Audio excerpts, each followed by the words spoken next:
Hey, bonjour à tous. Un petit live aujourd'hui que j'ai décidé de partager mes opinions parce qu'il y a beaucoup de gens qui me posent des questions concernant des procédures judiciaires que j'ai prises et concernant une vidéo qui a circulé mais qui aurait été enlevée supposément, mais j'ai accès à la vidéo, je l'ai. On me demande mon opinion sur une vidéo qui aurait été tournée avec un semblant de discrédit, pas un semblant, mais un petit peu de discrédit venant d'un avocat. Mais j'ai reçu plusieurs questions, des dizaines de questions, puis j'ai décidé moi aussi de faire un petit vidéo pour faire réponse au public, selon les questions du public. Et il y a quelqu'un qui m'a envoyé une vidéo, puis qui m'a demandé Mario, t'as-tu vu cette vidéo-là? Ça fait que pour vous en parler, je vais tourner l'écran, puis je vais vous la faire jouer quelques minutes seulement.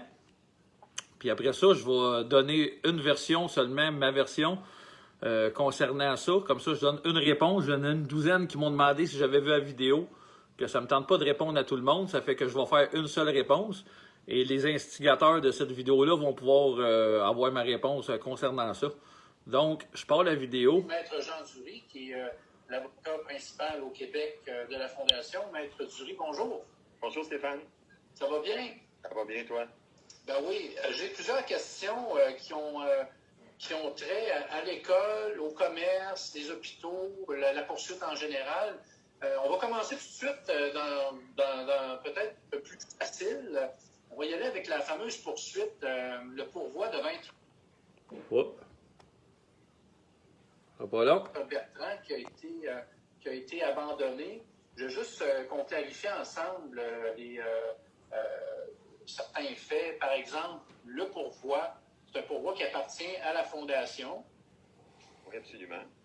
Et ce pourvoi-là peut être pris par un autre avocat ou même par un plaignant qui déciderait, si la Fondation se retire, de prendre le pourvoi, prendre les avocats et aller de l'avant avec la poursuite en continuité ou de façon élaguée, là, de façon à ce qu'on puisse rétrécir un peu le pourvoi aussi.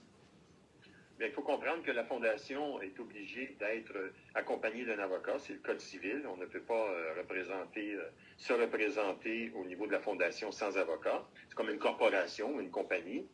Alors, si la Fondation n'a pas d'avocat, à ce moment-là, Stéphane Blais, je pense qu'il reste Stéphane Blais personnellement et la Fondation dans le pourvoi. Alors, la Fondation peut se retirer et Stéphane Blais personnellement peut défendre la position de... Et pourrait être accompagné en conseil de certains avocats qui... Absolument.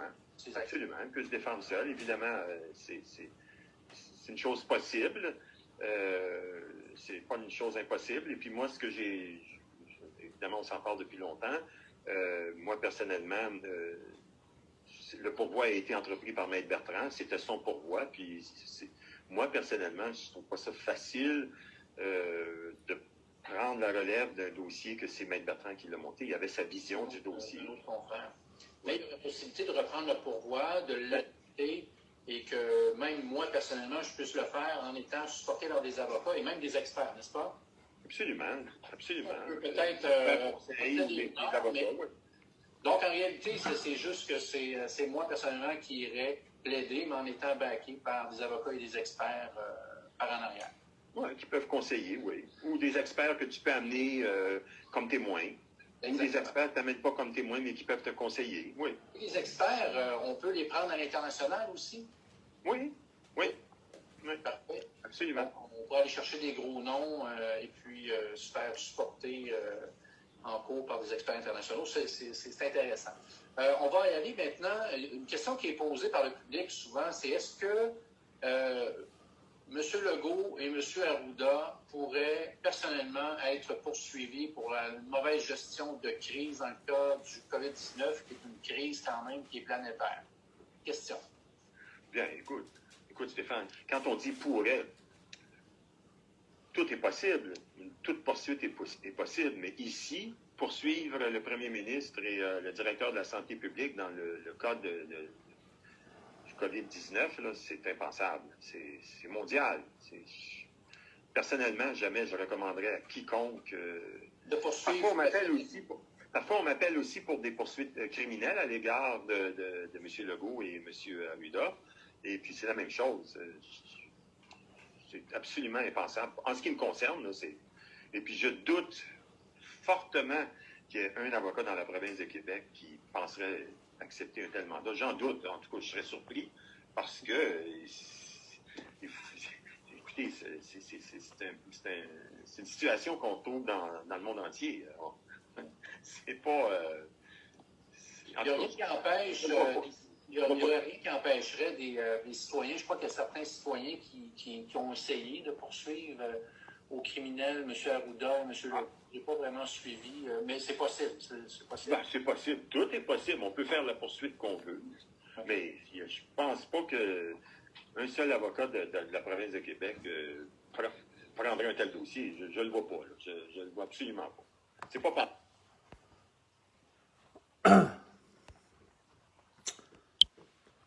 Il y a une autre question. Ben, la question qui m'a été posée avec cette vidéo-là, c'est qu'en penses-tu? Ben, premièrement, ce que j'en pense, clairement, c'est que l'avocat Jean Dury ne travaille pas pour le peuple. Parce que s'il travaillerait pour le peuple, c'est clair qu'avec les crimes qui ont été commis, séquestration, on parle d'un criminaliste. Là. M. Dury est un criminaliste. Il n'est pas à son premier procès au criminel. Là. Il sait c'est quoi de la séquestration, il sait les crimes qu'il a commis, il sait c'est quoi une fabrication de faux.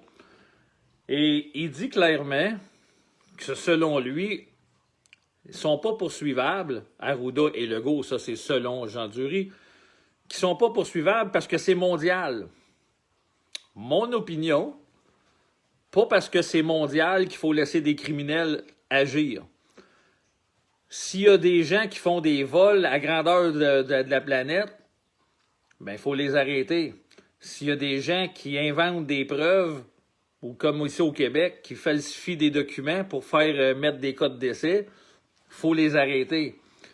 Séquestration de 8 millions de personnes, si d'autres pays le font, ça ne nous regarde pas ce qu'ils font dans d'autres pays, c'est au peuple à se lever dans chaque pays. Pourquoi qu'on tolérerait ici?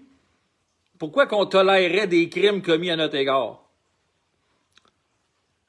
Il a clairement dit qu'il n'y a aucun avocat qui va prendre le dossier sur le criminel. Autrement dit, tous les avocats au Québec endossent les crimes. Jean Dury est en train de nous dire publiquement que les ministres vont toujours pouvoir faire des crimes. L'OMS pourrait prendre le contrôle du Québec, au final, hein? Pas de trouble avec ça. Arruda puis Legault pourraient carrément nous bullshiter tout le temps et tous les avocats au Québec vont laisser faire ça. Maintenant, pourquoi que la Fondation engage des avocats? Si eux laissent passer les crimes comme ça. Pourquoi que la Fondation n'a pas investi dans des enquêteurs privés? Il y a plein de personnes qui ont des bureaux, des permis de bureaux de sécurité privée. La preuve, il y a une procédure de désaveu qui va être déposée le 15. Et il n'y a pas un avocat qui a pensé à faire ça. Aucun avocat au Québec n'a pensé d'étudier la loi sur les mesures sanitaires. Aucun avocat au Québec n'a voulu faire ce dossier-là qui a été fait de façon bénévole par une enquêteur. À la place, les avocats du Québec préfèrent facturer 124 000 $. Et si je regarde, j'écoute correctement cette vidéo-là, c'est clair que Jean Dury ne reprendra pas le dossier. La Fondation détient un dossier qui vaut 125 000 $ et Jean Dury a clairement dit qu'il n'a pas la même vision que l'avocat Guy Bertrand. Ils ont-tu étudié à la même place? Le barreau donne plusieurs cours de droit. Question que je me pose, parce que j'aimerais bien y répondre, mais pourquoi qu'ils ont des versions différentes? Ensuite, on entend que Stéphane, il peut faire le pourvoi lui-même, mais je vais vous montrer quelque chose, ça ne sera pas bien long. Je vais aller chercher le message qui avait été envoyé. Je l'ai déjà partagé sur Facebook, dans des discussions. Parce que le pourvoi, là, Stéphane, il décide de sortir ça, mais ça fait longtemps, depuis qu'il a reçu la lettre de Guy Bertrand, que Stéphane peut le faire, ce dossier-là. Et puis, je vais vous montrer la preuve. C'est parce que moi-même, je lui ai offert de le faire, le dossier, gratuitement, si le dossier il était bien préparé. Parce qu'il n'y a sûrement pas au civil 70 façons de le faire. Je pense que Guy Bertrand, pour 125 000 $, il a dû monter quelque chose de solide, à moins que ça aille une fraude au bout de la ligne, là. Mais je ne parlerai pas de fraude parce que je crois que le dossier existe. Mais je vais vous tourner un message qui date de... Ça ne sera pas bien long, là, le temps qu'il télécharge. Qui date du 7 juillet 2020 à 16h13. On va vous tourner l'écran. J'avais envoyé ça à Stéphane. Et j'avais marqué « Salutations, j'ai lu la lettre de démission de Guy Bertrand. Si jamais personne ne peut faire le dossier devant le tribunal, je suis prêt à le prendre à titre personnel. Je ne dois qu'avoir le dossier de Guy Bertrand déposé pour l'étudier. Je crois pouvoir vaincre avec un bon dossier. J'ai vaincu à plusieurs reprises le ministère de la Justice et j'ai aussi vaincu le barreau en cour d'appel. Contacte-moi si tu as envie d'en jaser. » Que j'ai jamais eu de nouvelles depuis ce temps-là. Mais par contre, dans la vidéo qu'on a vue, je trouve ça déplorable qu'ils prennent un avocat qui baise avec le barreau. Je m'excuse de dire le terme, mais tous les avocats baisent avec le barreau. Au lieu d'y aller avec leur conscience, ils vont avec un code de déontologie. Donc, le code de déontologie, on dirait qu'il enlève toute conscience à un être humain, malheureusement. Et ces personnes-là veulent se faire appeler maîtres. Mais tant qu'à moi, ils ne sont pas maîtres de rien, ils ne sont même pas maîtres de servir leur propre conscience. Ensuite, je vais vous montrer un autre... que concernant la vidéo de ça, donc concernant cette vidéo-là, il dit que c'est impossible de poursuivre Legault ou Arruda parce que c'est mondial. Mais allez lire le code criminel, l'article 119. Je ne vous donnerai pas un cours de droit ce soir, mais prenez le temps d'aller lire l'article 119 du code criminel. Les politiciens, ils n'ont pas d'immunité. Et donc, ils n'ont pas d'immunité, c'est prouvable avec l'article 119 du code criminel, qui n'ont aucune immunité parlementaire. Et le code criminel, tu ne peux pas te cacher derrière un titre pour baiser une société, baiser une population de 8 millions de personnes. Ça fait que la poursuite criminelle, je sais qu'il n'y a pas d'avocats qui vont prendre le dossier parce que les avocats, ben, ils sont au service de l'argent et non au service du peuple. Ils ne sont pas au service de leurs clients, ils sont au service de l'argent. Ensuite, je vais vous montrer un post qui reflète bien parce que Stéphane a quand même partagé qu'il voulait la prendre tout seul, la poursuite. Ben, pas qu'il a partagé, il a donné l'idée qu'il pourrait la faire, mais je trouve ça de valeur qu'ils disent engager des avocats pour le coacher, étant donné que le dossier de Guy Bertrand, il a dû être parfait, là, si c'est à 125 000 $. Jamais je croirais que M. Bertrand il a fait une job de cabochon. Là, je vais vous montrer un post de Stéphane, puis je trouve bizarre qu'il ait mis des lettres majuscules sur certains mots. Et en lisant ça, parce que quand on regarde la vidéo de tantôt, quand Stéphane a partagé qu'il pourrait la faire lui-même, la poursuite, je ne sais pas si je suis le seul à l'avoir remarqué, mais son air est devenu... la tête ne passait plus dans le cadrage de porte. Mais maintenant, je vais vous tourner son message d'un de ses posts, puis j'aimerais répondre. Oui, je l'ai vu, ce post-là. Qu'est-ce que j'en pense? Je vais vous le montrer après. Ben, je vais vous dire ce que j'en pense. Je vais vous tourner l'écran. Superbe entrevue du seul, SEUL en majuscule, avocat québécois qui ose sortir publiquement sur les dossiers de la Fondation. Je tiens à rappeler ceci. Personne, je répète, personne n'a réussi à trouver des avocats pour défendre le public, sauf la Fondation. Ben, moi, personnellement, je regarde ça, c'est vrai que la Fondation a été la seule à avoir dépensé de l'argent du Québec pour aller faire une cause qui va durer plus de 3 ans en Ontario et dont la jurisprudence, si elle est réalisée, je le souhaite pour Maître Galetti, mais si la jurisprudence, elle est faite, ben étant donné qu'il n'y a aucun avocat au Québec qui veut faire les dossiers, va falloir remettre la jurisprudence de l'Ontario pour la faire valoir ici au Québec. Mais si je me fie aux paroles de M. Dury, ça sert à rien. C'est les paroles de M. Dury là, qui dit que ça sert à rien de faire des poursuites contre un, contre l'autre, contre Legault, Arruda, c'est mondial. Donc, à quoi servirait la jurisprudence? C'est une question que je soulève. Pourquoi que ça coûte des centaines de mille? Jean-François, tu as marqué 3 ans. Jean-François Dubois, 3 ans, c'est pas certain. Non, c'est vrai, ça peut être 5 ans. Parce qu'une poursuite civile, juste pour se rendre au procès, c'est en moyenne 1 an. Ensuite, c'est sûr, ça va aller en cour d'appel, qu'on parle d'une autre année, et la Cour suprême, c'est une autre année. Que c'est un 3 ans minimum, ça peut monter à 4 ou 5 ans. C'est vrai que c'est pas 3 ans, c'est pas certain, mais il faut pas oublier qu'avec le jugement du Québec, de l'Ontario, ça ne servira à rien pour le Québec tant aussi longtemps que le dossier ne revient pas au tribunal au Québec. Donc, on parle minimalement d'une autre année encore. Donc, c'est pas avant 4 ans minimum que ça sert au Québec, ce dossier-là. Donc, je vais continuer avec le restant du message. Personne, je répète, personne ne reste. Bon, personne, est-ce un peu clair? Notre job n'est pas glamour. Hey, c'est tout en lettres majuscules. Stéphane, je ne sais pas s'il veut vraiment se lancer des fleurs ou... je ne sais pas, mais moi, personnellement, je serais gêné. Je serais gêné parce que il y a des gens qui m'ont demandé « Crois-tu que la stratégie de Stéphane Blais est la bonne? » Non. Je crois pas que c'est la bonne parce que des avocats auraient dû voir les crimes, surtout qu'il a engagé un criminaliste. Un criminaliste devrait savoir quand il y a des crimes qui se commettent. Et si, avec des enquêteurs, on a été capable d'établir qu'il y a 8 chefs d'accusation pour François Legault et Horacio Arruda, je comprends pas que des avocats ne l'ont pas fait.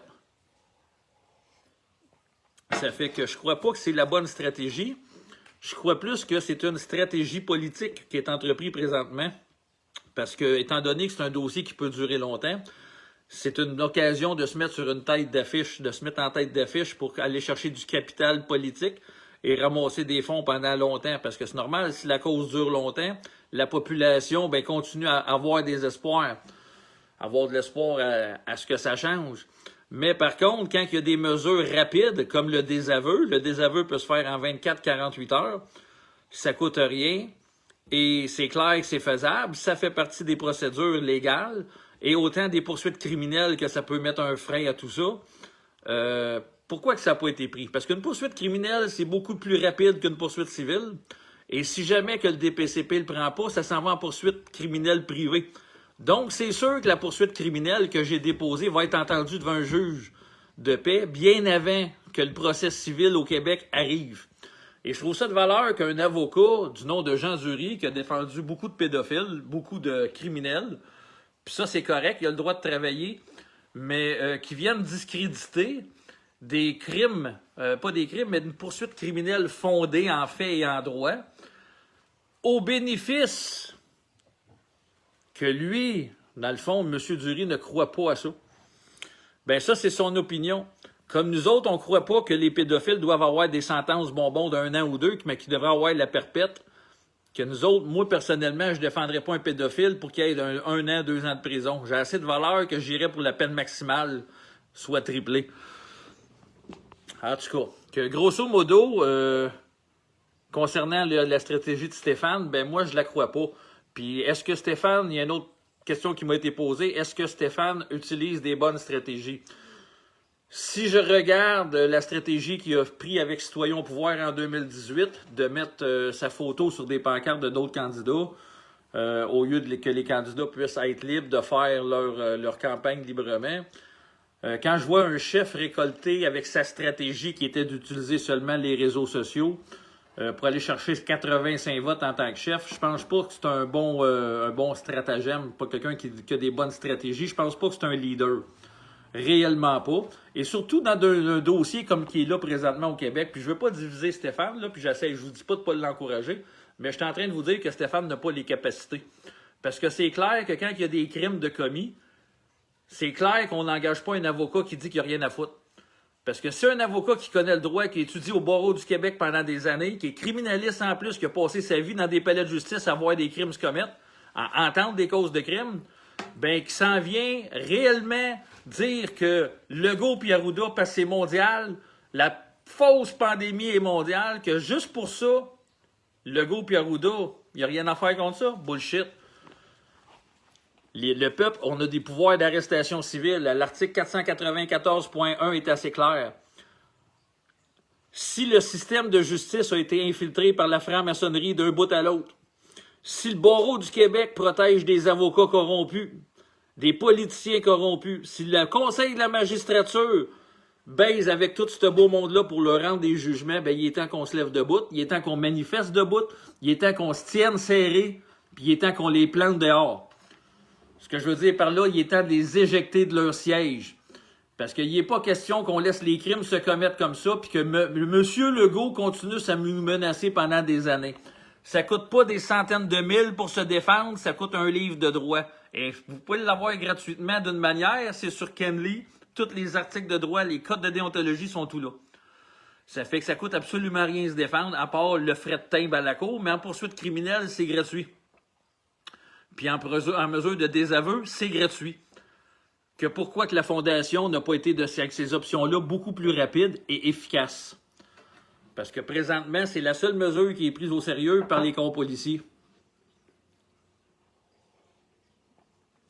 Que je vous souhaite une bonne soirée à tous. J'en dirai pas plus. Parce que... Ah oui, il y avait une dernière question. Crois-tu qu'il y a le fraude à la Fondation? Moi, je suis pas là pour dire un mot s'il y a une fraude ou pas. J'ai pas accès aux livres et je ne demanderai pas les livres. Je veux pas voir les livres de comptabilité. Il y a des comptables qui s'occupent de ça et il y a des donateurs qui ont accès aux livres en demandant, sont obligés de le fournir. Par contre, si je crois qu'il y a une fraude, c'est clair que si un avocat de la Fondation s'en va dire publiquement qu'il n'y a rien à faire et qu'il s'en va dire publiquement que c'est pas possible de les poursuivre, mais par contre qu'il continue à travailler avec des montants d'argent, plusieurs centaines de dollars de l'heure probablement, il y a une question que je me pose, à quoi qu'elle sert l'argent si lui-même dit que ça sert à rien? S'il n'y a pas moyen. Donc, s'il n'y a pas moyen de faire quoi que ce soit contre Legault et Arruda, pourquoi facturer? Moi, je ne dis pas qu'il y a de la fraude dans cette fondation-là, mais il y a une très mauvaise gestion et de la grosse incompétence crasse qui gère ça. Bonne soirée à tous. Et en passant, il y en a qui m'ont écrit si c'était pas de la Fondation, la loi 61 ne serait pas passée. Mais c'est faux. Parce qu'il y a des gens qui se sont levés, il y a des centaines de personnes, même quelques milliers de personnes qui se sont levées à Québec pour ça. Et si ça n'a pas passé, la loi 61, c'est parce que les personnes se sont levées et qu'il y a des dizaines de personnes d'appel à la liberté qui ont fait des lettres aux députés. Et c'est pour ça que ça a été breaké. À chaque fois qu'il y a eu une manifestation de fait, si vous regardez bien, quand il y a eu la première manifestation, il y a eu une manifestation où on demandait de déconfiner les espaces verts. Quelques jours après, ils l'ont fait. On a demandé le déconfinement des campings lors de notre Saint-Jean avant tout le monde. Bon, les campings ont été déconfinés pas longtemps après. Que c'est en manifestant que le gouvernement recule.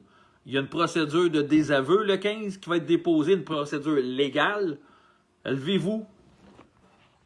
15-20 000 personnes ne seraient pas si pires pour encercler le Parlement. Parce que c'est pris au sérieux, cette procédure-là. Donc, s'il y a un avocat qui pense que c'est impossible, ben merci, je vais vous prouver que c'est réalisable et que c'est possible. Ça, je vous en sers un papier puis ça ne coûte pas une scène. Bonne soirée à tous.